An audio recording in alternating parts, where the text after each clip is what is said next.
All right, I think we're ready to go. Good evening. Welcome to Madison Park, Cedar Green, and Cornerstone Village residents. Thank you for joining us tonight and sharing your evening with us. This is the ninth meeting of a series of community meetings that the city is holding through and will be ending the month of May. The meetings are being conducted to get your input and feedback about issues impacting the environment and the quality of life in yours and other neighborhoods throughout the city, known as environmental justice neighborhoods. Your participation tonight will assist staff in finalizing the general plan update that will be considered by the City Council later this year. Before we begin, the program tonight, I'd like to introduce our staff. On on the Zoom call with us today, I have Melanie McCann. She is the principal planner and also the project planner for the general plan update. We have Margarita Macedonia. She is our senior planner. I don't see, is Ricardo here with us today? I don't see everyone. Okay. No, not. In addition, we also have our interpreters assisting with us today. We have two, and we have Cesar providing interpretation in both Vietnamese and Spanish. With that, Alyssa, if you can please go over how our listener and audience tonight can join us, and also how would they be able to get interpretation information? Yeah. Hi, everyone. So we do have Spanish and Vietnamese interpretation available today. In a moment, we'll turn on the interpretation feature, and then you'll be able to select either the Spanish language or Vietnamese language. So click on the little globe and then select the language that you'd like to hear tonight's presentation in. Cesar, if you can go ahead and give the instructions in Spanish. Yes, thank you, Alisa. Vamos a tener esta junta con interpretación al español y al vietnamita para escoger en uno de los idiomas. En un momento se va a poner un globo terráqueo abajo, un icono redondo. Van a oprimir ahí, en ese círculo, y van a seleccionar el idioma de su preferencia, español o vietnamita. Thank you, Cesar. Tu, if you can go ahead and give the instructions in Vietnamese. Dạ, kính chào quý vị.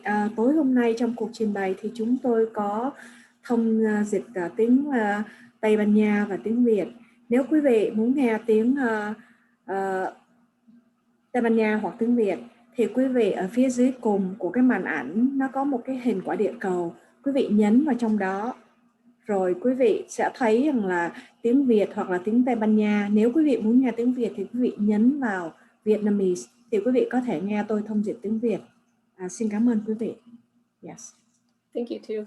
And then for those of you that are monolingual English speakers, if we do have a Spanish speaker on the line, you can switch to the English channel and you'll be able to listen to what the Spanish speaker is saying in this presentation. And then there are a couple of ways for you to participate in tonight's meeting. We'll have time for you to discuss any questions that you may have, any comments. You can use the raise your hand feature if you'd like to get our attention, if you'd like to speak tonight. And then you can also type in your question if you prefer that option in the Q&A box or the chat box. And then for those of you that are dialing in only, not using the Zoom app, dial *9 to raise your hand. And then once we call on you, dial *6 to unmute yourself. Thank you. Thank you, Alyssa. And I also forgot to mention Alyssa as well. She is in the back helping us with all the technical running of this meeting. So thank you, Alyssa. Before we begin the meeting, I see that we also have Council Member Jesse Lopez joining us. Council Member, would you like to take a minute to say a quick hello? Hi, yes, thank you, Director Tai. Thank you everyone for being here. I'm gonna be listening, keynotes, and continuing to work with our city staff to hopefully, address all of the issues that we'll be discussing today. I'll also leave my contact information in the chat, so feel free to reach out if you need anything. Thank you again for being here and making time for this important conversation. And I'm going to introduce it in Spanish now. Buenas noches a todos. Gracias por estar aquí y por compartir su espacio conmigo. Voy a estar tomando notas y voy a continuar a trabajar con la ciudad para traer soluciones a los problemas que estamos viviendo. Y voy a dejar mi información en el chat. Si necesitan algo, por favor, no duden en comunicarse conmigo. Muchas gracias y buenas noches. Thank you, Councilmember Lopez. At this point in time, I want to introduce you to Melanie McCann, who will be help guiding us through the rest of the presentation. Melanie? Thank you, Min. And thank you to everyone for being here and those that actually helped to get the word out so that we had such a nice showing tonight.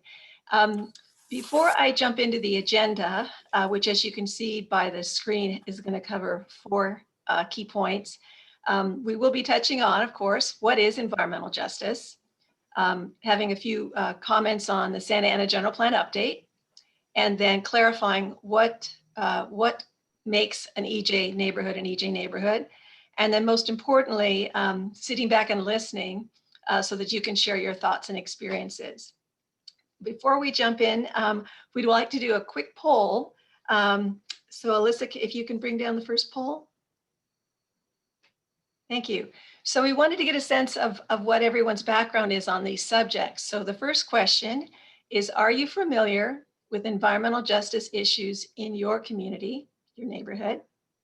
And the second question is, have you heard of the city's general plan update? So if you could give that some thought.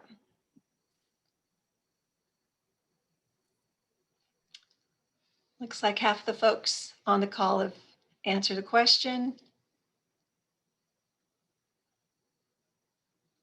or questions.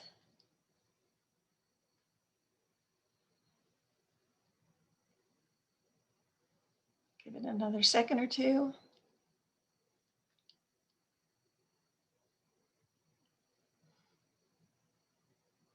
All right, so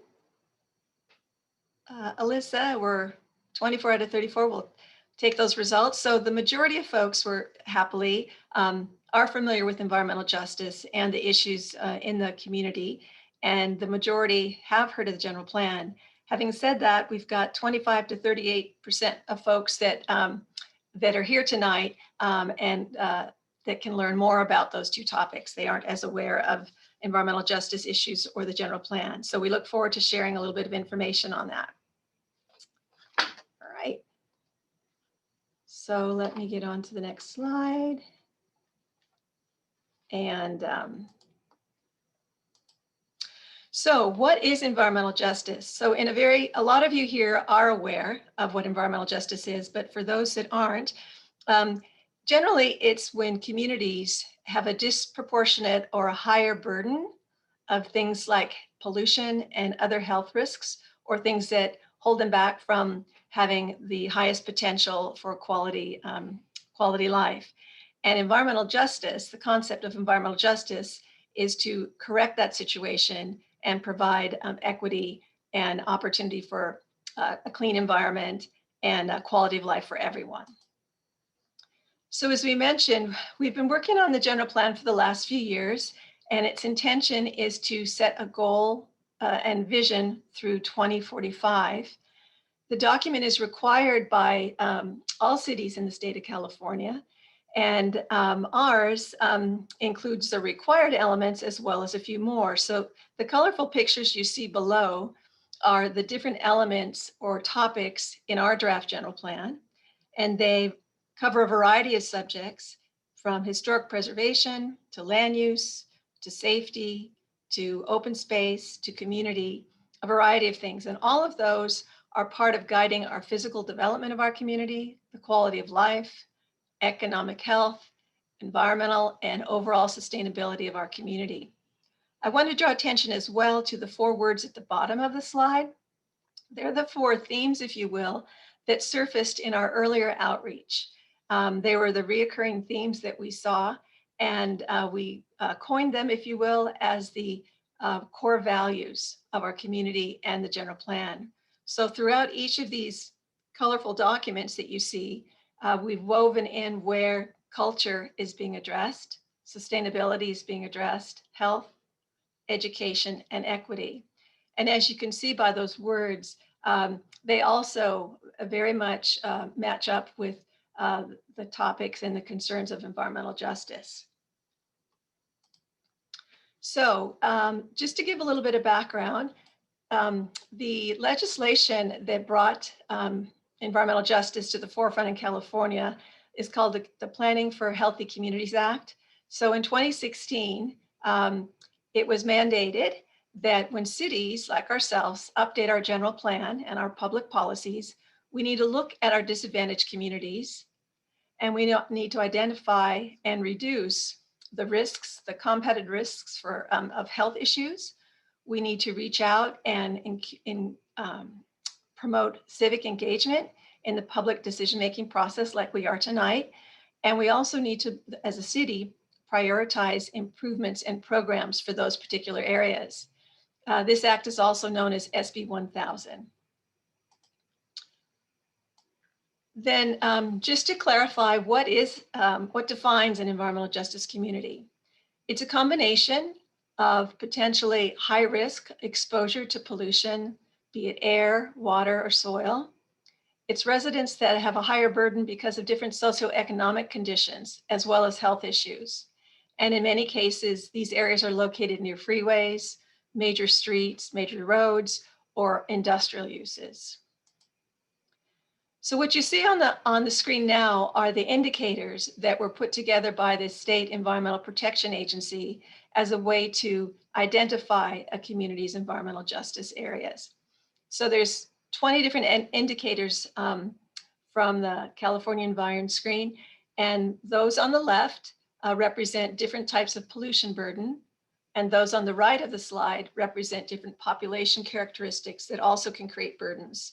So it can be anything from exposure to diesel particulate matter, exposure to toxic release from facilities or site cleanups, or on the right, it could relate to maybe a lower educational attainment level that's holding the community back, or there's a higher incident of asthma or a higher level of unemployment.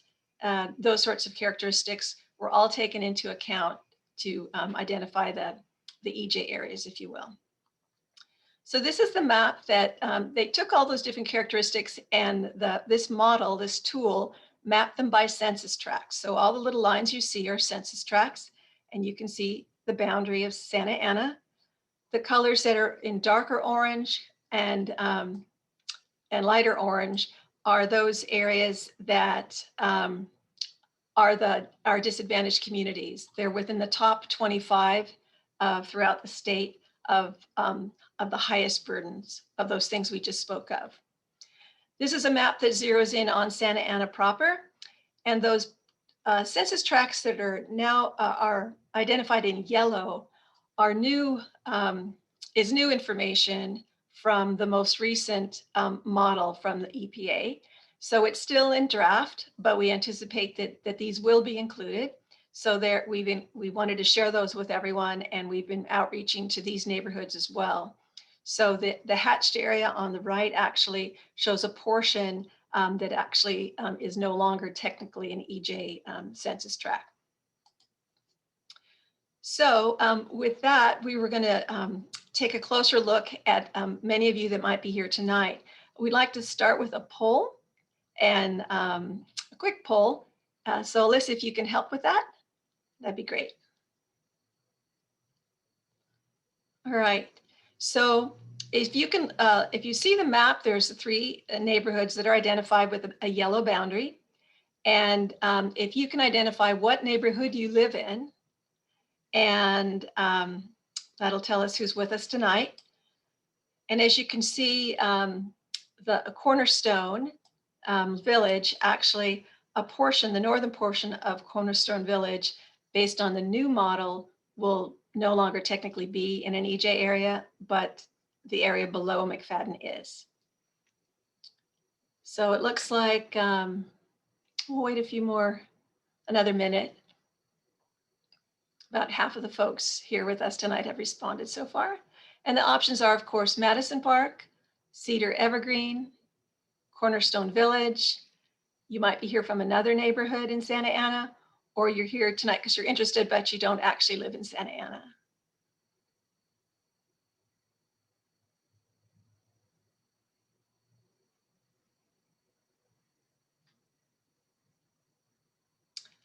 Great.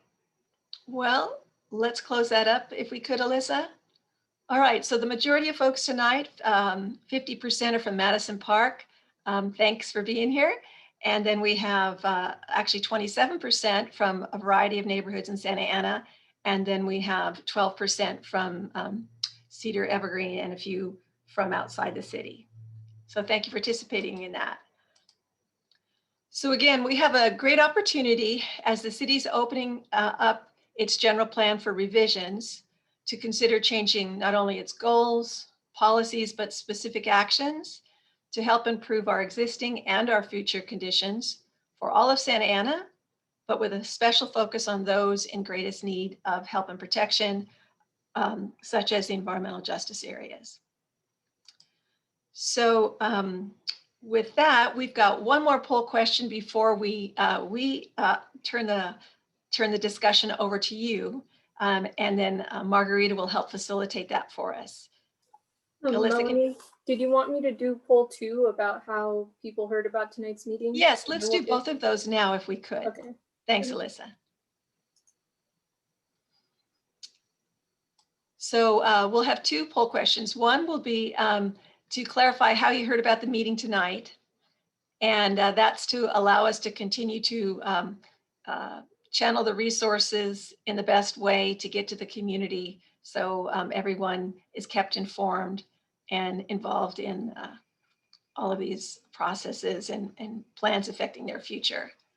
So the options are, you heard about it through a meeting flyer that was mailed to you, a yard sign that might have been posted in your neighborhood, you received an email, you saw it on Nextdoor, or possibly Facebook or Instagram. Maybe you heard from a friend or an announcement from your church or another organization. You found out more information on the city website or something other. It's not on the list tonight.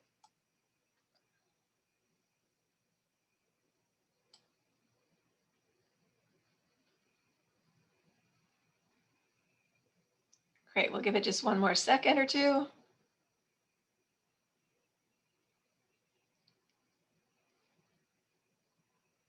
Great. Okay, let's go ahead and close that up. Thank you. All right, so the majority of folks, actually equally, folks heard it through a meeting flyer and or received an email. So we appreciate your feedback on that. Looks like we also had a lot of folks that heard through a friend or neighbor, which is awesome, and also Facebook and Instagram. So thanks very much for that. And then from there, we'll switch to the final poll question that will lead us into our discussions. So we know there's many priorities in your communities or things that might be important to you, but we wanted to ask, what if you had to select the top 3 priorities?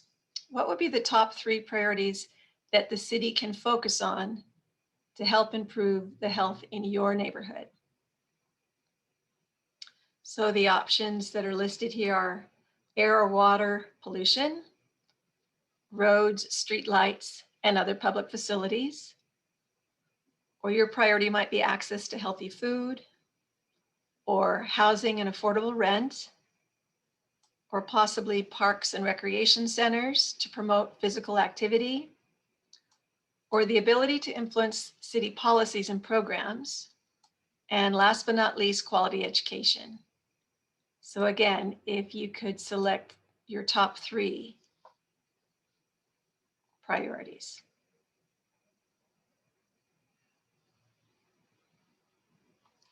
Okay, we have about 50% of the folks that are with us tonight voting. But clearly we have some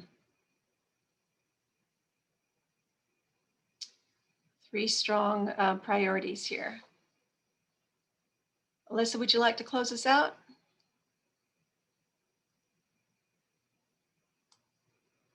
Right. So the strongest priority, 88%, of folks had their priority is air and water pollution. And then the other two to follow strongly was housing and affordable rent and parks and recreation to promote physical activity. Thanks very much for participating in that. So with that, I'm going to, we'll reintroduce Margarita Macedonia, who will facilitate us through the open discussion. Thanks. Thank you very much, Melanie, and Alyssa, and everybody on the call.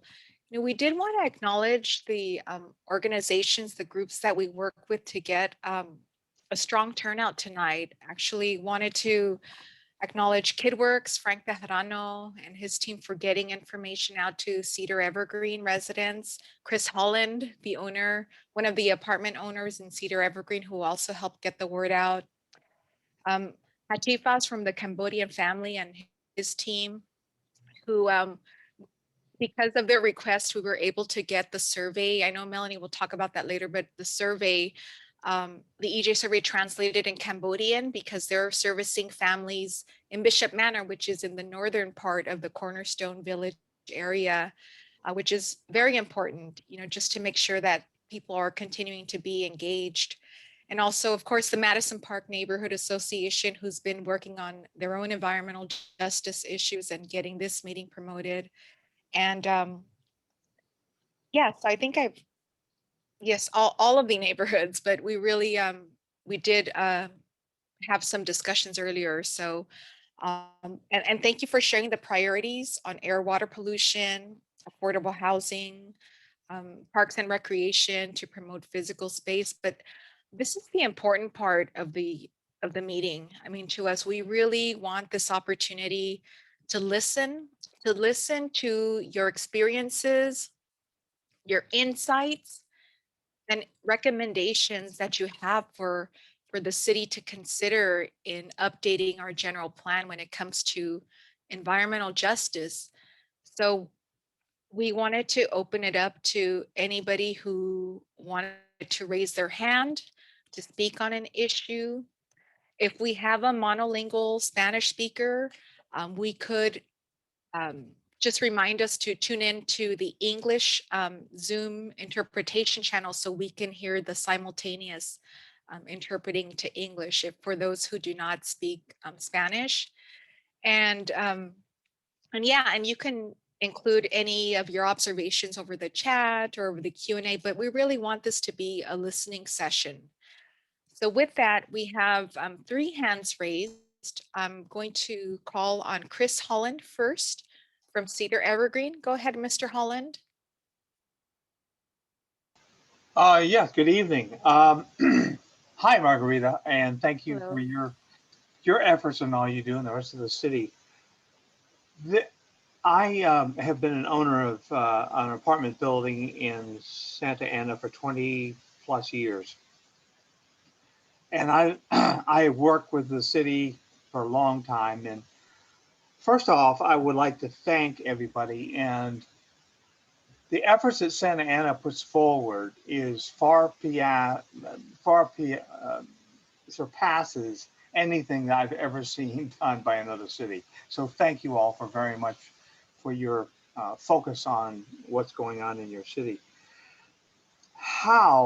My question is, how do we overcome the stigma of Santa Ana not being a place to live in a certain zip code? Well, Chris, that's quite a question to pose. Perhaps you can give us an example, a quick example of what you mean in terms of environmental justice. Is there something that is happening there in the Cedar Evergreen area that you think is sort of motivating this question or some of these perceptions? I've been a realtor for 25 years.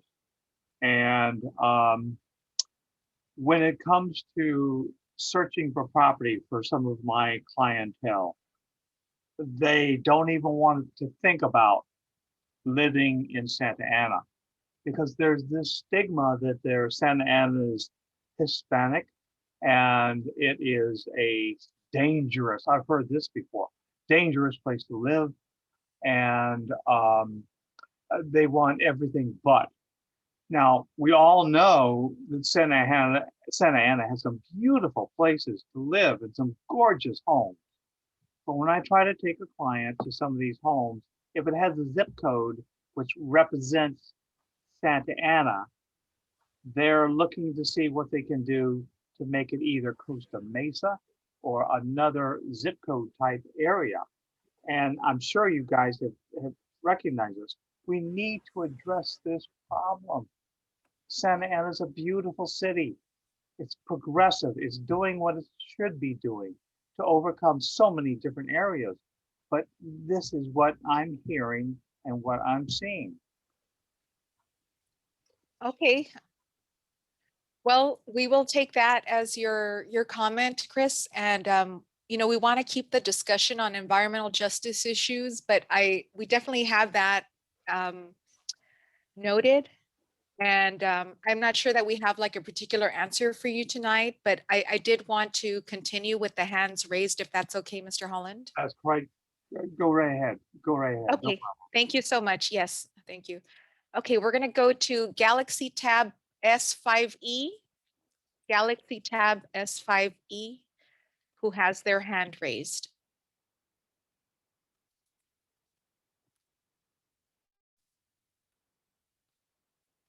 Go ahead. La persona con Galaxy Tab S5E. Go ahead and unmute yourself so you could speak. Hi, Oh, yes. Go ahead. ខ្ញុំឈ្មោះម៉ាលីស្រី and hi my mom សុផាតសុខខ្ញុំរស់នៅសាន់តាណាខ្ញុំចង់ដូចថាមានកម្មវិធីអញ្ចឹងខ្ញុំចង់ចូលរួមហើយខ្ញុំចង់ស្ដាប់ហើយខ្ញុំអត់យល់ Cambodia Cambodia I need Cambodia translate can because ខ្ញុំអត់យល់ I don't understand I wanted to know about that too. Yeah. Yes. Me and Thank my you. mom. Yeah. អត់យល់ Cambodia ខ្ញុំចង់បាន Cambodia translate ដែរខ្ញុំរស់នៅ Santa Ana ចាហើយខ្ញុំឈ្មោះម៉ាលីស្រីហើយម៉ាក់ខ្ញុំឈ្មោះសុខផាតសុខចាខ្ញុំចង់បានយល់អំពីប្រជុំដូចថាអីខ្ញុំអត់យល់ចង់បាន Cambodia translate not understand sorry and I want to know but not understand. Okay, thank you so much. We were trying to arrange for a Cambodian interpreter, and so I think what we can do is we can follow up with, we've been working with the Cambodian family to help, outreach for this meeting. And we definitely want to continue to do that. So even though we don't have a Cambodian interpreter tonight at this meeting, getting the information to you is very important. So we will, if it is possible to, if you can send me a message on the chat with the contact information, that would help so we can follow up with you. And we are interested in hearing more about your experience on environmental justice, which is, what we've been covering in this meeting. And we acknowledge, the importance to get everybody's perspective, on this issue. So go ahead. I was just going to ask if Alyssa could put the link again to the survey that does Cambodian. So that could be a short-term solution while we re-listen to the comment and coordinate communication translation. Thank you, Melanie.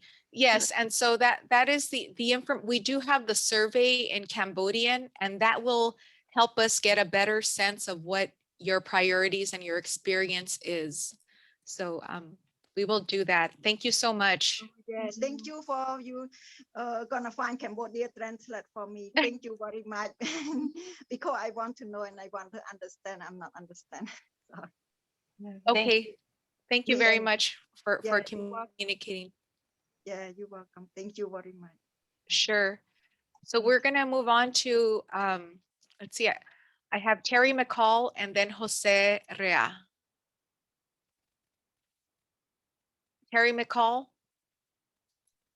Yes, good evening. Hi, Terry.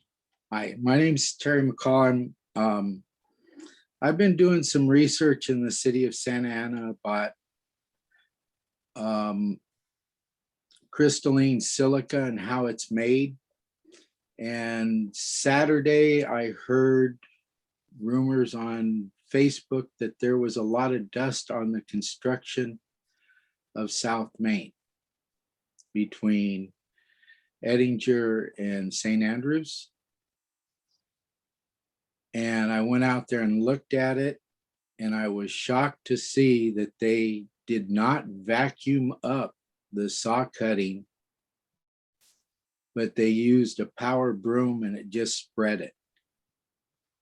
I reported it to the city, and hopefully they got sweepers out there to sweep it up.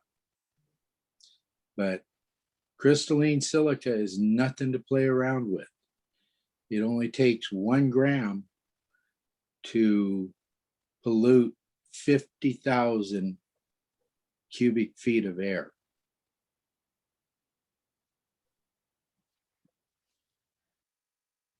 And And you it doesn't- reported that, Terry?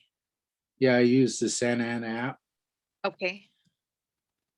Okay. and I know you called me earlier, Terry, and we can definitely make sure that Public Works follows up Well- because that project will be continuing. yeah, I know, but it's also on all the other public works project in that area. The one on St. Andrews between Standard and Grand, and then continuing on down Grand. They're not vacuuming up the grindings. Okay. So And it's more, it's the practices that you're bringing up and the safety. So yeah, Well, we definitely have we're that talking noted. about environmental justice. That stuff the crystalline silica does not go away easily. It takes months for it to dissipate from your environment. And it takes so little to affect young kids. Wow.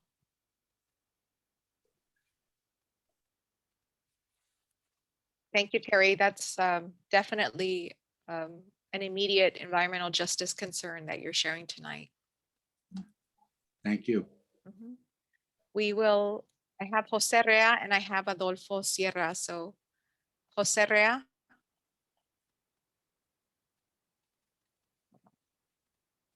Go ahead, Jose.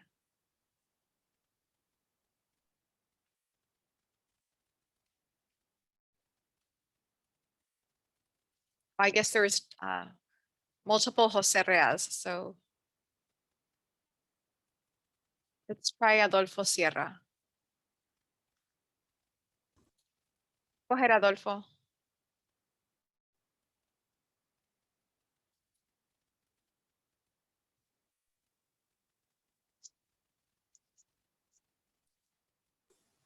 Hola, ¿me escuchas, Hola. Margarita, ahora? Sí, Okay. sí, we hear you. Thank you. Muy buenas tardes a todos. Mi Buenas nombre es tardes. Adolfo Sierra. Soy presidente de Inquilinos de Madison Park. Vivo aquí en el área por los últimos 27 años. Trabajo en es mi lugar de trabajo. No solamente ya por los últimos 27 años ahí. Y la organización que estoy representando esta noche y por la cual estamos trabajando ya desde hace tiempo.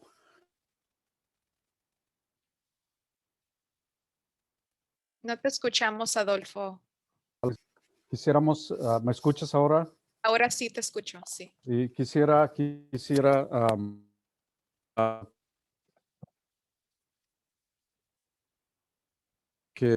en este sentido de traer la justicia ambiental primera plana y para que sea considerado en Hold on, se está cortando. Ya la recomendación, la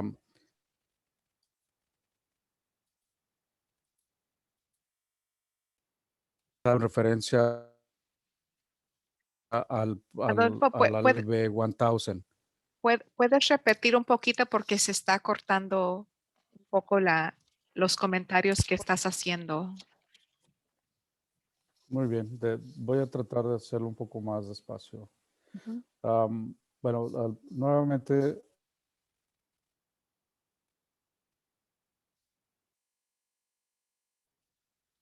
la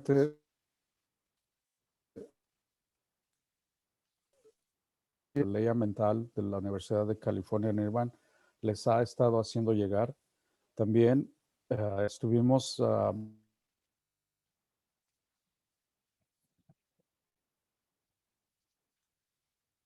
Adolfo, creo que es su conexión que no está sirviendo.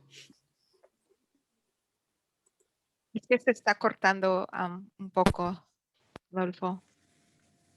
¿Puedes oírme ahora? Ahora sí, sí se escucha ¿Sí? mejor. Sí. Ok, segundo. Okay, go ahead. Hablando acerca de la participación de la Universidad de California en Irvine con relación haciendo ellos. También les hemos pedido que se coordine con el Distrito Escolar de la Ciudad de Santa Ana también para hacer llegar la información a a la mayoría de la cual hemos estado trabajando ya por mucho tiempo. Y como mencioné antes, he estado trabajando en servicios sociales en la calle Grant y cerca de la Warner. ¿Por qué deberían estar escuchando nuestros problemas? Es porque vivimos aquí.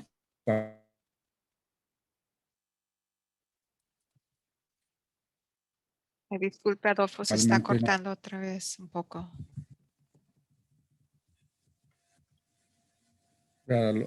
Estabas hablando que viven ustedes ahí.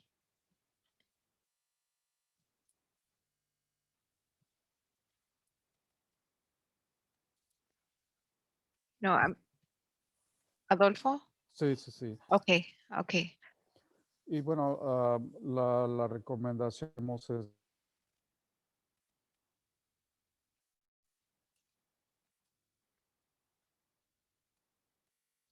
Puede ser la conexión, Adolfo. No sé si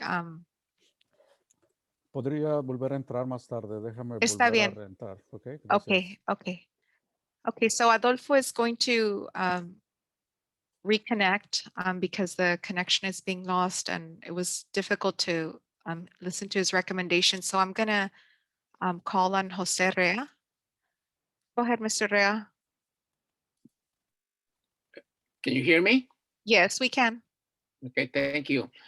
First of all, I just wanted to thank the city and everybody involved in a good demonstration on ways you can enhance civic engagement.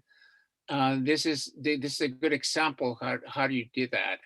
I mean, technically, you are having this plan to reach the community, so you are promoting civic engagement through these meetings, and I congratulate you for that.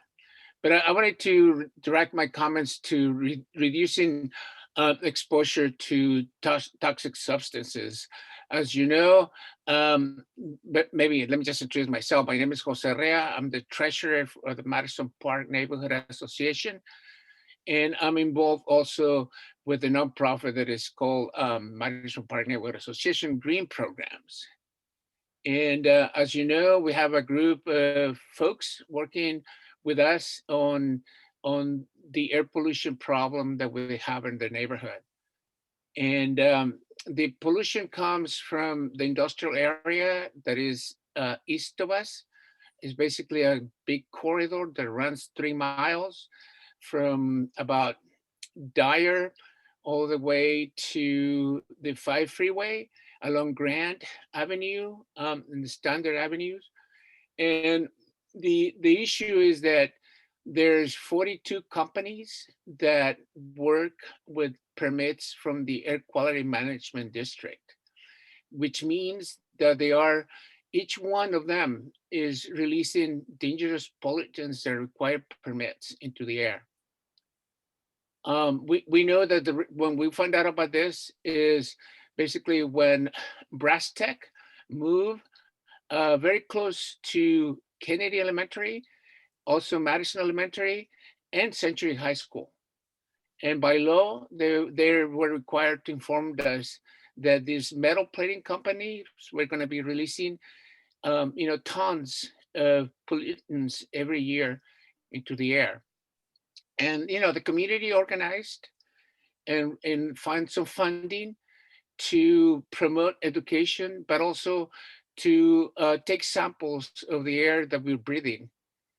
And what we are recommending is basically the same questions and the same recommendations that the community did to the city 3 years ago, in 2017, 2018, when we found out about this huge problem that we have. It's not only air pollution, but we also know that, for instance, there is a cleanup on Pomona Street that also has soil and water pollution. So there's the three things here in our neighborhood. Is the water is contaminated, the soil is contaminated, and the air, as you saw on the EPA map, is one of the worst in the county of Orange. So our recommendation is for the city to stop bringing companies that require that type of dangerous permits, those high risk permits from AQMD.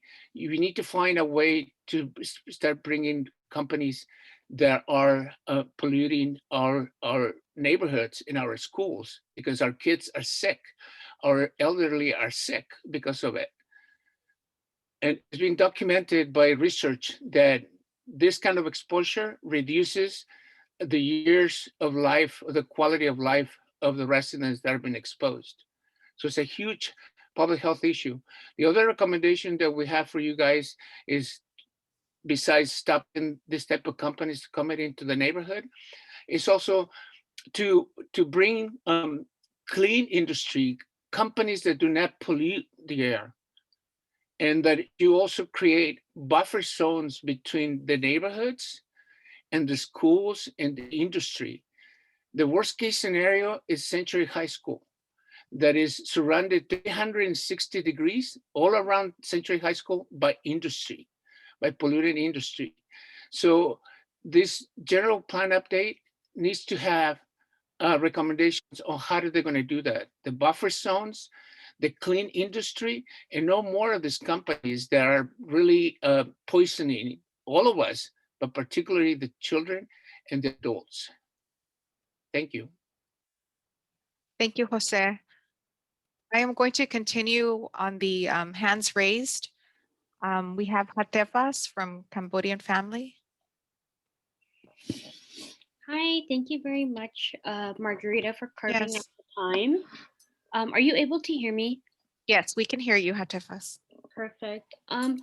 So I know that some of the issues, so I live and work within Santa Ana. I believe it's northern Cornerstone Village neighborhood that I would identify with. It took a little bit of researching for me to actually find that out, but also thank you for pointing that out in the beginning of the meeting as well, for myself and other fellow Santa Ana residents to be aware.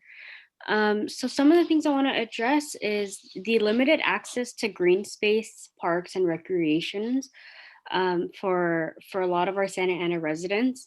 For myself here, I know like probably two of the nearby parks would probably be Madison Park and Pacific Park. However, within this area, it's a very high concentration of apartments and families, multi-unit families. And I know that some community members have also expressed there is limited access to fresh and healthy foods. I know that with the pandemic occurring, there were a lot of food banks throughout the city. However, the community members that we serve, a lot of them voiced concerns about that they didn't get that message all the way through to them. Maybe also with like language access as well too. So sometimes the resources weren't provided in language. So if there's a way, if there is the city holding distributions or partnering with different organizations to hold food distributions, it would be great to help provide that for some residents as well. Also, some Santa Ana residents have voiced that the wait list for Section 8 housing, since a lot of family members live in multi-unit homes, especially here within Bishop Manor and Minnie Street neighborhood. It's more than one family unit under a roof. And I know that there are some folks that have been waiting 6 months to more than a year to hear back from that. And I feel, and this is an environmental justice issue because we have to have that safe access to housing as well, that safe access to green space, safe access to food as well. So I really hope that down the road the city is able to address that. Thank you so much. Thank you very much, Atefas. And we enjoy hearing the baby in the background. That's refreshing. We will, I'll call on Leonel Flores. Go ahead, Leonel.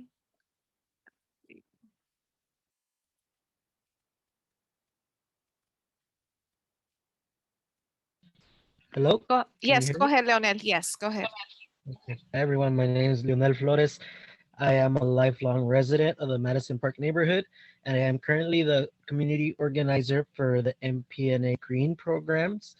And I just wanted to talk about some of the issues we've faced the last couple of years with air monitoring and some of the solutions that I would like to recommend.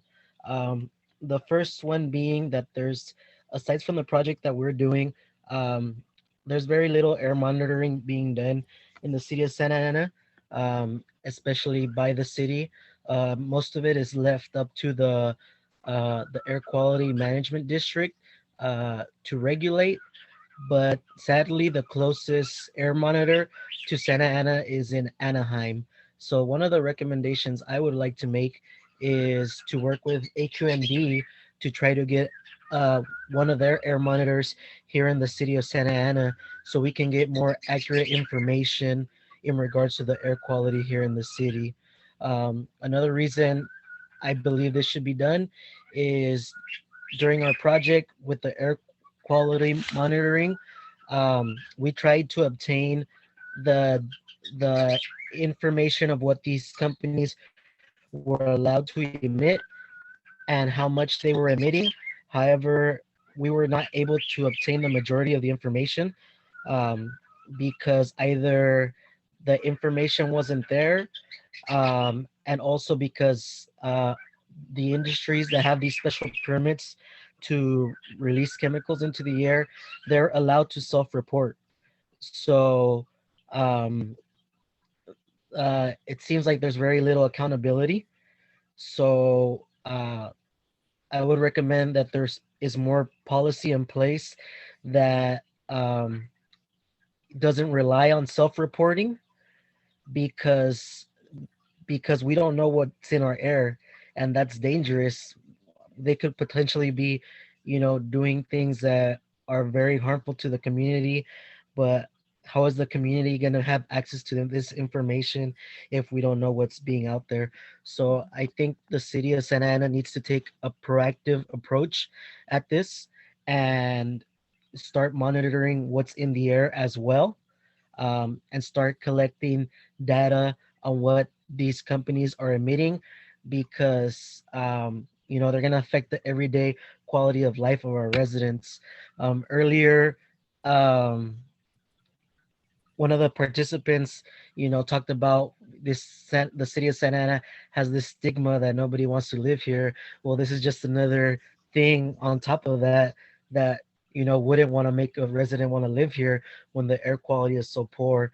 So I think it would be in the best interest of the city to really start monitoring the air quality on their own, aside from what the air quality management district is supposed to do.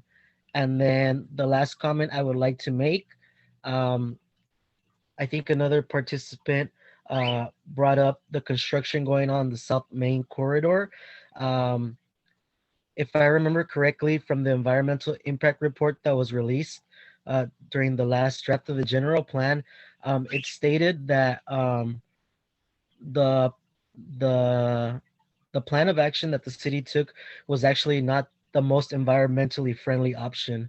Um, so I think that's something that should be considered before the city moves forward. They should always prioritize the most environmentally friendly option. And then secondly, um, this environmental impact report only focused on the 5 focus areas that the city was going to be working on, and it didn't take into account what effects it would do to the neighboring communities. And the reason I say this is because during our air monitoring, we also noticed the impacts that this construction has been having on the air quality. We actually had an air monitoring date last Tuesday, and a couple of our residents that walked by those construction sites noted that there was active construction, and as soon as they walked by those areas, they noticed that their air monitors had significant drops in the air quality. So hopefully once we finish with this uh, portion of the study with our pilot, hopefully we can share that information with you all as well. But it's just another reason, to make sure that the city does focus on doing what's best for the community in regards of for environmental justice, because we're already starting to see things. Community members are starting to notice. Um, so, hopefully something can be done to clean up these procedures and, protect the well-being of the community when it comes to air quality and environmental justice. Thank you. Thank you, Leonel. And we appreciate the concrete examples and the recommendations that you're making tonight, for the city to consider and incorporate. Before I call on the next person with the hands raised, which is Perla, I just wanted to, there's some question and answer that we have. Alyssa, can you help us with that? Yeah, so there's 2 Q&As, questions from Chris Holland. Can you tell us what marketing efforts are being done to promote Madison Park in the Cedar Evergreen area? And then a second one, increasing physical activity. Children need to be exposed to the outdoors. I suggest the following book to be read, Last Child in the Woods by Richard Love, a must read. Okay. Thank you, Mr. Holland.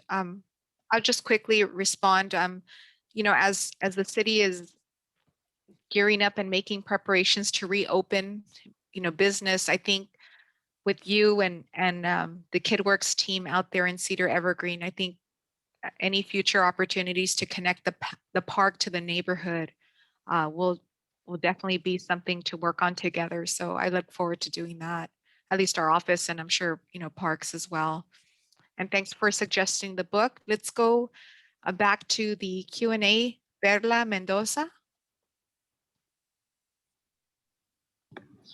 Hello, can you guys hear me? Yes, we can hear you, Perla. Thank you. Okay, so good evening. My name is Perla Mendoza, and I have been a member of Qual for 2 years. And over the years that I have lived in Santa Ana, I have noticed a great deal of problems, and they should be changed. The health of the children and the adults should be taken into account. We have been monitoring the air for the past few months, and we have noticed that some areas are more polluted than others.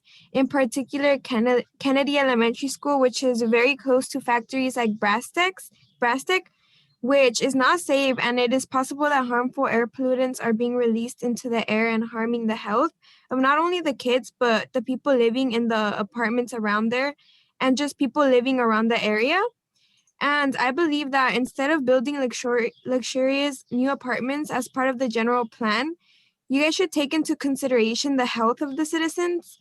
We do not need more luxurious homes. We need more resources for schools, help for low-income residents of Santa Ana, and just making sure that our city is much cleaner and much safer, which ties back to the stigma of Santa Ana not being a safe place. This also requires for you all to inform about important meetings like this.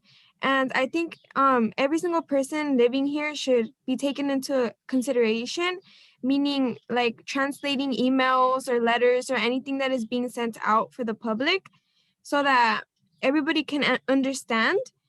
And thank you so much for your time. Thank you, Perla. We will move on to the hands raised. I have Adolfo Sierra. Let's see if we can hear you better this time around, Adolfo. Ok, ahora puedes escucharme. Sí, sí te escuchamos bien. Oh, muy bien, sí, como estaba comentando,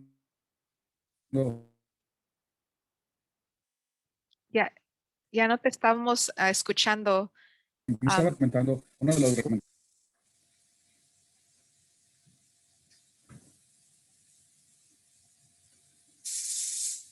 Adolfo, as we're trying to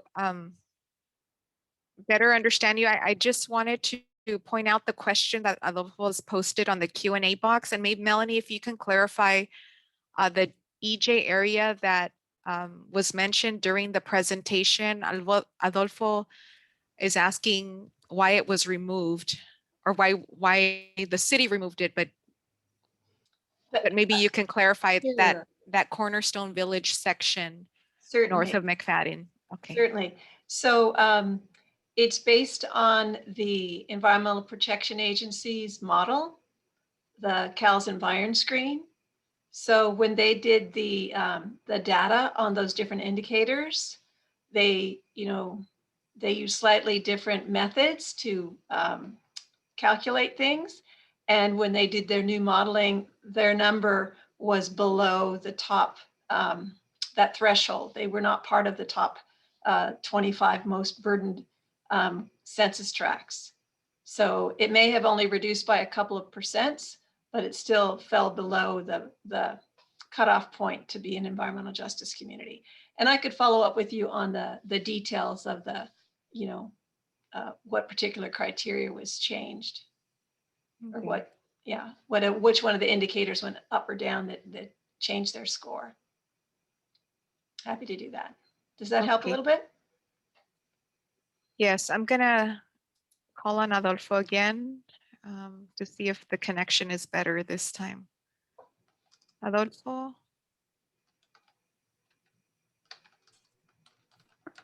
Go ahead, Adolfo. Hola, Margarita. Okay. ¿Sí me escuchas? Sí, sí te escuchamos. Ok, muy bien. Tuve que conectarme con otro aparato. Bueno, como comentaba, una de las cosas que quisiera comentar personalmente, como te comenté, trabajo 27 años cerca del área donde está llena de industria, de esas 40 y tantas industrias que están contaminando diariamente la comunidad. Y personalmente, dentro de mi familia, 2 de mis hijas tienen alergias, yo tengo alergias. A veces estamos fuera y enseguida empezamos con las reacciones de las alergias. Estas son cosas que constantemente pasan, no solamente con nosotros, hay mucha gente que tiene estos problemas. Es un problema de salud en el cual estamos lidiando diariamente por muchísimos años. Entonces, las repercusiones en la salud, no solamente de nosotros los adultos, pero de nuestros hijos y de las nuevas generaciones, creo que es importantísimo que se considere seriamente todas estas recomendaciones de eliminar, de monitorear, de continuar trabajando para que el área se mejore y se elimine la contaminación, tanto del aire, del suelo, del agua. Creo que se ha estado haciendo un trabajo de monitoreo del aire y hemos encontrado muchísimos problemas. Y esto es día a día. Entonces, creemos que es de suma importancia que la ciudad tome muy en serio estas recomendaciones y que las futuras generaciones no tengan que pasar por estos problemas de salud. Las áreas verdes, no tenemos áreas verdes. La ciudad tiene muy pocas áreas verdes, algunas de las que tenemos son inseguras y lastimosamente a veces tenemos que salir fuera de la ciudad para ir a pasar un tiempo con la familia porque no tenemos áreas verdes para todas las personas que viven aquí y la seguridad, que son dentro de las cosas que de las cuales la justicia ambiental habla. Entonces, ha habido recomendaciones de parte de la clínica de leyes de la Universidad de California de Irvine, dentro de las leyes ambientales, de la justicia ambiental específicamente.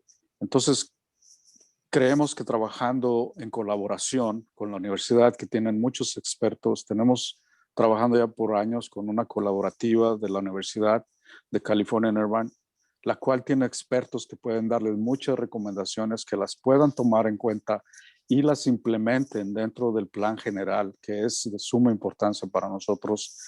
Hablan de tener un mejor plan o una mejor ciudad con la fecha del 2045. Entonces, quisiéramos que desde el día de hoy, empezaran a hacer esos cambios para que cuando más tarde en el año, como mencionó el director Tai, que se va a aprobar el plan general, que estas recomendaciones estén por escrito dentro del plan general y que se mejore el área, que se mejore en general la ciudad con relación a lo que es justicia ambiental en general. No solamente es lo de la contaminación, pero son vivienda, áreas verdes, etcétera. Entonces, esas son mis recomendaciones y como vuelvo a repetir, es de suma importancia y quisiéramos realmente ver estas recomendaciones reflejados en el documento que se va a aprobar más tarde en el año por el concilio por la ciudad. Entonces, también como dije nuevamente, que pudieran hacer más anuncios y que llegaran a más gente, que haya más gente participando, porque creo que los cuestionarios que se han enviado son muy pocos comparado con la cantidad de población que tenemos en la ciudad. Y lo hemos mencionado una y otra vez que el distrito escolar puede servir como una manera de educar a la gente, de informar, ¿verdad?, de lo que está sucediendo en la ciudad. Y es de suma importancia también la colaboración, no solamente con las organizaciones locales de gobierno, como ustedes, sino también con las organizaciones que se coordinen y colaboran con organizaciones fuera de aquí, del condado, del estado. Como saben, han recibido cartas y hemos enviado cartas a Sacramento para que puedan interceder y puedan intervenir en esta situación y asegurar que este plan general que se va a aprobar más tarde en el año, durante el año, pueda tener todas estas recomendaciones. Así que eso es mi petición. Gracias. Okay. Gracias. Thank you very much, Adolfo. Let's take some questions, Alyssa. So from the chat, I know there were a couple of comments made. Adolfo mentioned that they have 2 cement mixer factories at Grand and Warner, and it's been there for years.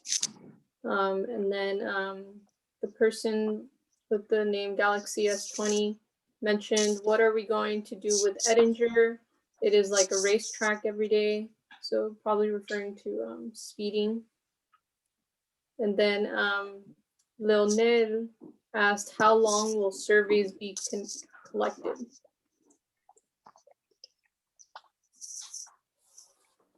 Melanie, did you want to address the Sure, I can survey? respond to that. We'll post it on our website, but we're anticipating the end of May. And then thanks for the question. There are a couple of questions in the Q&A box. Rodrigo Rea asked, what data collection has the city done to find out what levels of pollution already exist in the city? So that's one question. And then Another question from Monica in regards to the notification we received from the State of California Department of Toxic Substances Control. They have informed of the groundwater contamination in our area, Standard Avenue. They will begin excavations and cleanup for an 8-year plan. How many residents are actually aware of this? And what can we do to get more involved in understanding how this is and has affected us? Margarita, would you like me to speak? Yes, yes, if you can address that part. Sure. Thank you. So we actually reached out, one of the residents actually shared the notice with the city, and we reached out to the Department of Toxic Substances, and they're going to be getting back at least to us to clarify where on their website, where is there something that can educate just in general about the process of remediation for locations like the one on Standard, so everyone can better understand the process, what goes on during those 8 years, and clarifying that the water source is not contaminated for one, and just also clarifying the steps in the process and some of the science. So thank you for the question. And when we do find out some of that information, we'll be looking to post it on our EJ portion of our general plan webpage. So feel free to follow with any one of us. But we as well are trying to get information that can help the city and obviously the residents better understand that process of cleanup. Yes, and Monica, thank you so much for tuning in. I know we just touched bases late last week, and so I just really appreciate, you being able to connect with us and even getting us on the ball to like have these conversations with DTSC, because I think we weren't aware of that notice, and by you sending it to us, it's like, oh, wait a minute, we need to find out more. And so we just really appreciate that opportunity to work with you directly and your neighbors, because they're trying to understand what this all means. So thank you for that. There was a comment, it was in the Khmer language, in the Cambodian language. And so it looks like Tim Chuneth, and I'm using the Google Translate to try to make sense of the message, because I don't speak Cambodian, but it looks like he, in the past, he was part of a strategic plan, Santa Ana meeting regarding pollution impact, and again, requesting a Khmer translator for these meetings would help and increase the participation of all the people. So we heard that comment before with the other caller, but I think this caller is also making a similar comment, just to emphasize the importance of providing the interpreting in other languages like the Khmer language. So thank you, Mr. Tim. Alyssa, do we have other questions before I call on the other hand raised? Chris Holland asked, increasing physical activity, how many hiking trails does Santa Ana have that promote physical activity? And then Jose Rea asked, when will you close the EJ survey, and can you give us enough notice? So I think Melanie covered the last question, Jose, and if anybody who is on this call, they need, I think, Alyssa, did we share the survey links already, perhaps? Yeah, I can do that again. Okay, we can do that. And I know some of you, we did provide copies of the paper survey, and if there is still a need to do that, please work with our team here, our general plan team, so that we can get those to you.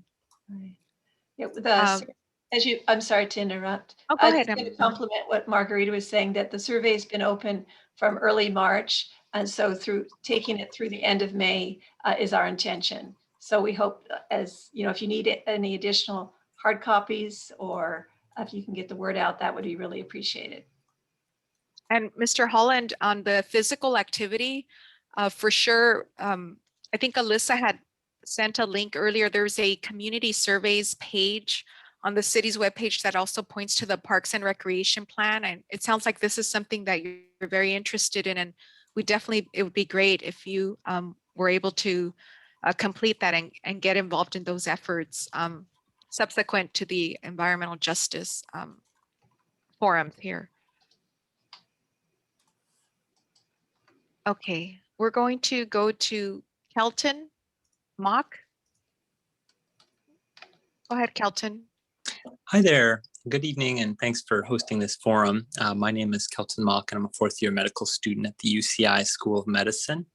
And in partnership with SAUSD and the Madison Park Neighborhood Association, I actually recently carried out a study of the effects of industrial zoning on pediatric asthma health across the city of Santa Ana.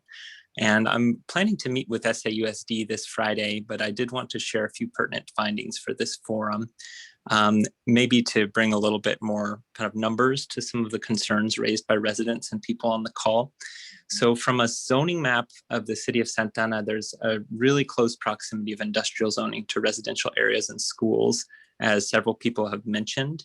But here are a few numbers of interest. So across the Santa Ana Unified School District, 33% of children actually we found have home addresses within 500 meters from an area zoned for industrial use. That's about a third of a mile, which is a pretty surprisingly close difference for a number of kids. If we total that out, that's about 12,000 kids, or 33% of the district. Another couple numbers of note, 3 schools in SAUSD sit within 100 meters or 328 feet of an area zoned for industrial use. And that includes schools like Century High School and Kennedy that have been mentioned already. And also, if we were to zoom in a little bit to 92707, the Madison Park neighborhood, if we take into account both time spent at school and home, children in that zip code live and study at an average distance of about 642 meters or 0.4 miles from industrial zones. So just to expand a little bit on how we use this in our study, Madison Park residents had raised concerns about respiratory health. And as it turns out, 92707 has the 3rd highest rate of pediatric asthma-related ED visits in the county. It also happens to have some of the closest proximities of home and schools to area zoned for industrial use. And when we looked district-wide at kind of the effect of industrial zoning on asthma, we found that children that live and attend school at an average distance of 500 meters or less of area zoned for industrial use, again, remember that's about 12,000 kids across the city, they have a 20% increased risk of having asthma compared to children that live over 1.5 kilometers away, which is a pretty significant increased risk that we think can be at least partially attributed to industrial zoning.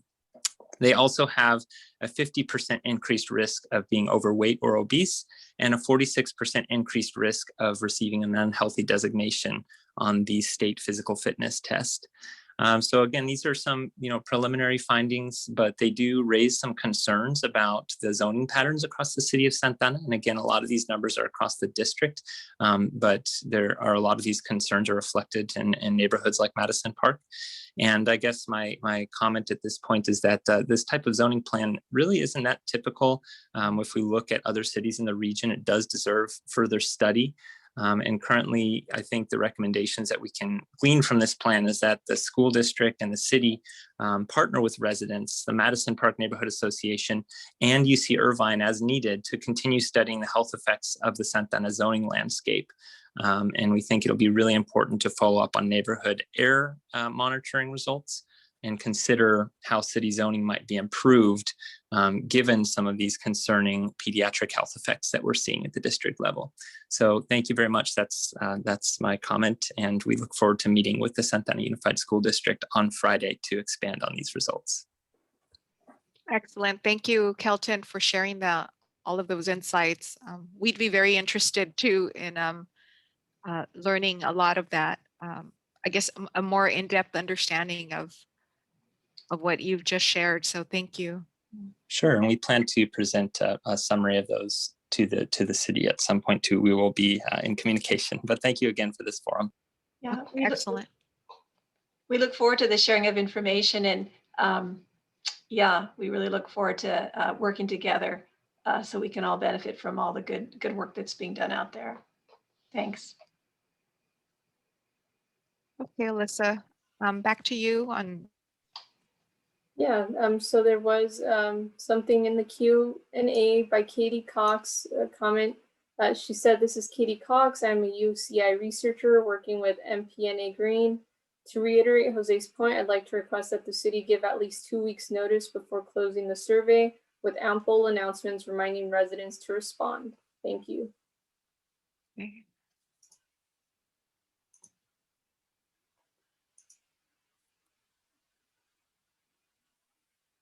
And we have a hand raised.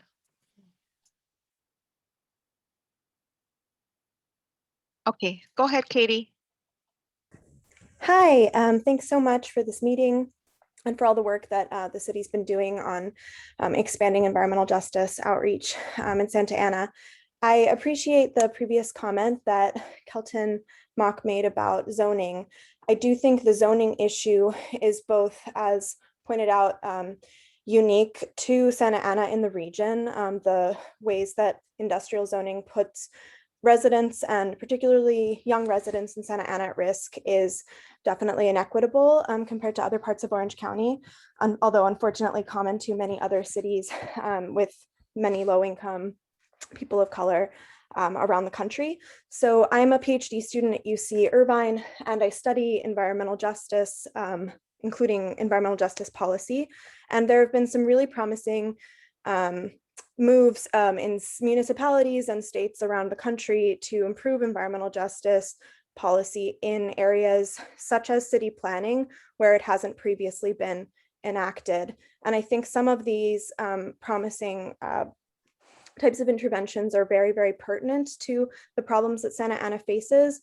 And this, the application of SB 1000 in the general plan is a really unique opportunity for Santa Ana to lead the way in the state and in the country on progressive environmental justice policy. So some of the things that I would really like to see explored in as the city takes into account residents' comments about issues like proximity to industry, issues like exposure to construction, and issues like cumulative effects from multiple sources of pollution. There are at least 3 kinds of policies I think are really worthwhile for the city to look into. One is a buffer zone. This is ambitious, but incredibly important for the long-term well-being and health of local communities. A buffer zone of at least 1,000 to 1,500 feet between industrial zones and residential areas and schools. Second thing is a moratorium on expansion of freeways and major thoroughfares. As we're seeing e-commerce expanding all over the world, especially in the COVID-19 pandemic, more people buying things online, the explosion of the warehouses across the Southern California region to accommodate this kind of change. We're seeing also increased traffic in Santa Ana.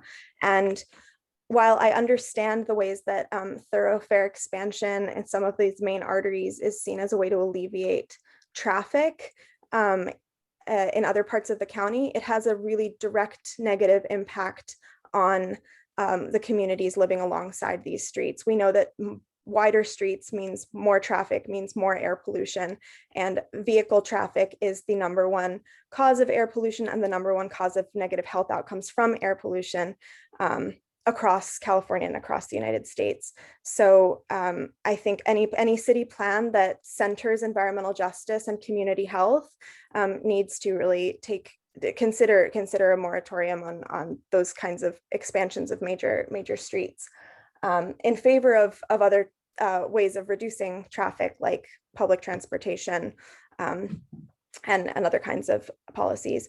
The third is something that, even a few years ago was unheard of, but we're seeing happen in New Jersey, and other states and cities across the country are looking at it too, which is to say that in communities that are already disproportionately burdened by multiple sources of pollution, to say no more new sources of pollution. So this has been brought up a couple of times, but I'd like to point to it as a specific policy option in neighborhoods like Madison Park and Cedar Evergreen that are abutting these industrial zones and facing pollution from not only industry there, but the freeways from the John Wayne flight path, to say until we can find real sustainable long-term ways of reducing these kinds of environmental health impacts, we will not allow permitting of new polluting industry in these areas. So sorry to be a bit long-winded, but those are my 3 recommendations. I think they come directly from some of the priorities that residents in these neighborhoods have been talking about for a couple of years now. And there are examples of this happening in other parts of California and the country. And I hope to see Santa Ana be a leader regionally in these types of progressive policies as well. Thank you again so much for your time. Thank you, Katie. And actually, this is the whole intent of today's forum, is to do the listening, to appreciate the experiences that residents and organizations that are working with the residents of the neighborhoods. So this is like very appropriate. So we really appreciate the 3 solid recommendations that you've provided just based on the listening and your work with Madison Park and other neighborhoods. Alyssa, I see we have something on the Q&A. Yeah, so it's from an anonymous attendee. So they're saying, hello, I am a resident of the Madison Park neighborhood. I have been a part of the Qual Environmental Justice Committee since May of 2019. As a resident of the city of Santa Ana, it is important for elected officials to listen to us and make changes to our city in accordance with our needs. That is why I demand for the city to make greater efforts to inform our residents on environmental issues in our community and combat environmental injustice. When the city allowed industries to settle along the industrial corridor, they hadn't taken in mind the way this would affect the residents' health. We've seen an increase in contamination in the air, and studies have shown that our zip code has had more admissions to the emergency room because of asthma triggered by pollution than any other area in Santa Ana.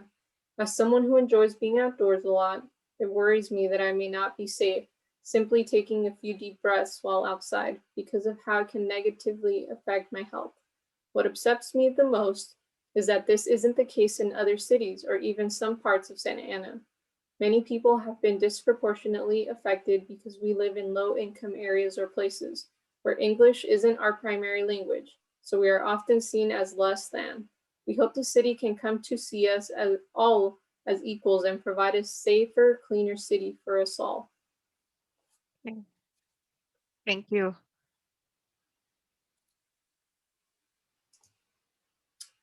And then it looks like there's also a chat from Yesenia.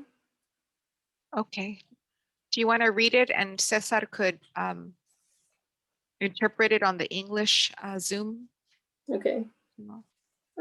So Yesenia says, hola a todos, mi nombre es Yesenia Marujo y soy del vecindario de Madison Park y soy miembro del comité de Qual, y mi comentario público es que tenemos demasiadas fábricas en nuestra comunidad y lo que queremos es que quiten estas fábricas que están muy cerca de nuestras casas y escuelas. También que tengan en cuenta que necesitamos vivienda accesible, porque cada año nos suben la renta y es por eso que hay muchas familias sin hogar y muchas personas viviendo en las calles. Es por eso que les pido que busquen el bienestar de nuestra comunidad y tomen en cuenta todas las voces de ellas. Gracias. Gracias. Okay. Do we have any, I don't see any other hands raised. So Melanie, we can go back to you.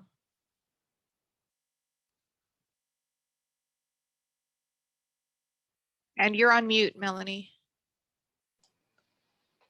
Thanks, Margarita. And we really appreciate all your thoughtful comments and references to studies, et cetera. I have the opportunity to share and highlight just 2 comments that hopefully communicate that the general plan team has been listening over the last few years. So what you have in front on the screen is an example of one of the proposed implementation actions in our land use element. And as I touch on it, you'll hear some of the comments that were mentioned tonight being focused on. So it talks in terms of the city making a commitment to update our zoning code development and operational standards for industrial uses to so that they are more compatible with adjacent uses. And this would include looking at minimum distance requirements to buffer the heavy industrial uses from the sensitive receptors, as we call them, such as residents, schools, daycare, and other community facilities. And as part of that effort, we would study and evaluate what is the most appropriate minimum distances and what are the best practices out there. So I think you'll find that this action that would go before council towards the end of the year would be an expression of some of the things we've heard tonight and a commitment by the city to work on those buffers and those healthy separation between industrial uses and residents and school. The other one I'd like to share, it's in our conservation element draft, and it's to establish the concept of an environmental quality team to evaluate, monitor, and make recommendations to different environmental issues, particularly air quality in the city. And obviously to make a special focus in our environmental justice areas. And the idea would be to publish some of the results, information, studies, contacts for the different government agencies that are the leads on some of these EJ issues, and have a dedicated portion of our website where we would share that information and publicize that, of course, so that the residents would know where they could go to start for information. And, you know, as the UCI folks have shared their study on that they're going to be sharing with the Santa Ana Unified School District, it's another opportunity to share their work regarding lead contamination from the last couple of years, as well as the Madison Park study and the results, as well as contact information for the AQMD, a number of things. So again, hearing and identifying the different issues, this is one of the actions that came forward that we think might be very helpful to share information. And the city would be committing to that action before, when the general plan would go before city council. So with that, I wanted to just touch on the timelines that we've been sharing in all of our workshops, that these forums, that the meetings and the surveys would be going from March through the end of May, and that we will be taking these comments, incorporating them, refining our policies and actions in the draft document later this spring. We would go to Planning Commission work study to share that information, publicize that, of course, to everyone that's on the interested parties list and beyond. We would be revising the general plan EIR in the summer, and then we would be looking to have general plan public hearings in late 2021. So with that, as most of you know, we have, obviously we have a website, and there's a whole different section on environmental justice. And we have an email, phone number. And as mentioned, this flyer down at the bottom here is our most recent version of the survey, which would assist with the Cambodian community upon their request. And we just encourage everyone to keep involved. And we really appreciate everyone that's shared their thoughtful suggestions and their experiences to help us make the best document that we can for council to consider. With that, we have some comments on the chat. Sure. And we have 2 comments in Spanish. Alyssa, can you read them so that Cesar can interpret them into English on the English channel? Okay. So Lorena Soria says, buenas tardes, mi nombre es Lorena Soria. Yo vivo en el vecindario del Parque Madison Park por 18 años. Soy del comité cual MPNA Green, Asociación de Vecinos, y estoy aquí para pedirles al alcalde y al concilio que tomen más tiempo para implementar la justicia ambiental. Yo como madre de familia estoy muy preocupada por mi familia y vecinos de la contaminación del aire, que está afectando a niños y adultos con asma y alergias en nuestro vecindario, causando por el aire contaminado que están arrojando los industriales fábricas en nuestra comunidad. Ya no más fábricas en nuestra comunidad, ya no más, mejor invierten el dinero en algo que nos ayude. Queremos un centro comunitario y clínicas. And then we have Isabel. Hola, mi nombre es María Hernández y yo también soy de Cual. Y a mí me preocupa mucho tanta contaminación de las fábricas y los parques que están llenos de homeless y gente jugando baraja en el parque Madison. Gracias. Thank you, Alyssa. Yeah. And Melanie, did you have anything else, or should we turn it over to Min? Yeah, well, Min, are you with us? Yes, of course. Very good, thank you.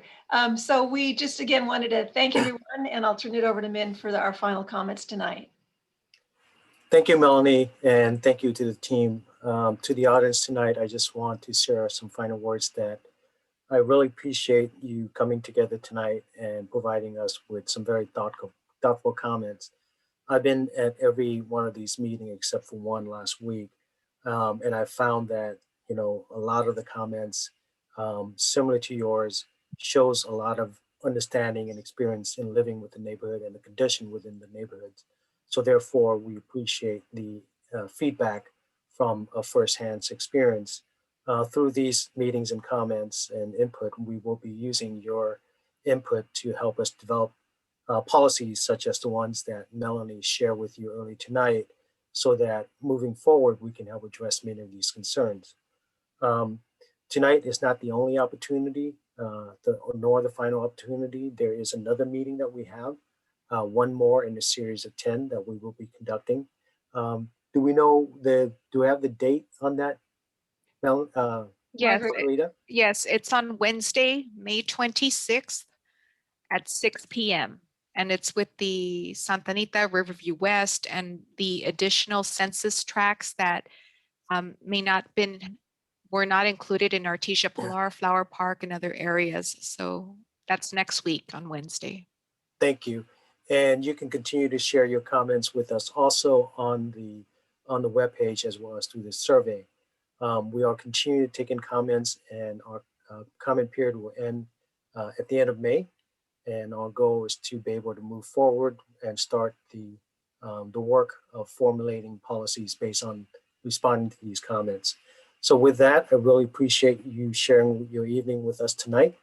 And I also want to thank our staff and our interpreters for providing interpretation for our residents. With that, I would like to say good night and good health to everyone. Take care. Thank you. Bye. Gracias. Thank you.